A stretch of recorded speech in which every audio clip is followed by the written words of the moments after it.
আখির ছেলে আয়েশকে কিডন্যাপ করতে চাওয়ার চেষ্টার জন্য অবশেষে আহাদ এবং তার দলবলদের বিরুদ্ধে আইনি পদক্ষেপ নিল আখি, এবং সেটা আখি তার নিজের পোস্টের মাধ্যমে এবার জানিয়ে দিয়েছে।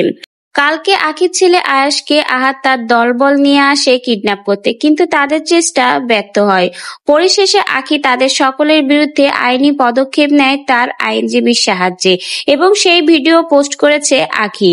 আখি তার সেই পোস্টের মাধ্যমে সবকিছুই তুলে ধরেছে। কি উদ্দেশ্য ছিল আহাদ এবং তিশার?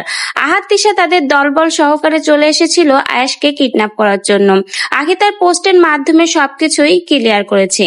কি উদ্দেশ্য ছিল আহাদ এবং তিশার আয়েশকে কিডন্যাপ করার? কেনই বা হঠাৎ করে তারা এই কাজটা করতে গেল? এবার সবকিছু ক্লিয়ার করলো আখি তার পোস্টের মাধ্যমে। আখি তার সেই পোস্টে লিখেছে, আলহামদুলিল্লাহ, আয়েশ ভালো আছে এবং আমার কাছেই আছে।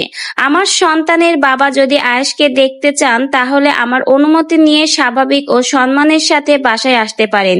আমি কখনোই সন্তানের বাবাকে বঞ্চিত করি না, কিন্তু প্রশ্ন হলো আমাকে কিছু না জানিয়ে আহাদ, রাজা, সামি, আরিফ তোমরা সবাই একসাথে দল বেঁধে আমার বাসায় ঢুকে পড়লে কেন? এরপর আমার মায়ের সাথে অশোভন আচরণ করে ঝগড়া বাঁধিয়ে আমার ছোট সন্তান আয়েশকে জোর করে গাড়িতে তুলে নিয়ে চলে গেলে এটা কোন ধরনের ভদ্রতা? কোন আইনে বা নীতিতে এরকম আচরণের অনুমতি আছে? গত মাসে তিশা আমাকে নিয়ে লাইভে বাজে, অসভ্য ও অপমানজনক কথা বলেছিল। তখন আমি থানায় গিয়ে অভিযোগ করেছি। পরে থানায় বসে তোদের সাথে স্ট্যাম্প করা হয়েছিল। সেখানে তো আমরা লিখিতভাবে মীমাংসা করেছিলাম। তাহলে তিশা, তুই তোর ভাই আবার কোন অধিকারে আমার বাসায় আসিস? তোরা তোদের পরিবারের যে কেউ আমার ব্যক্তিগত জীবনে আমার ঘরে প্রবেশের অধিকার পাস কোথা থেকে? আর রাজা, তোর সাহস কতটুকু যে তুই তোর বউকে নিয়ে আসছিস?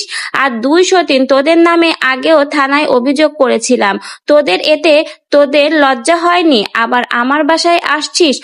আমি আইনগত কঠোর পদক্ষেপ নিয়েছি। আমার ঘরে আমার সন্তানের সামনে আর কোন রকম বিশৃঙ্খলা বরদাস্ত করতে হবে না।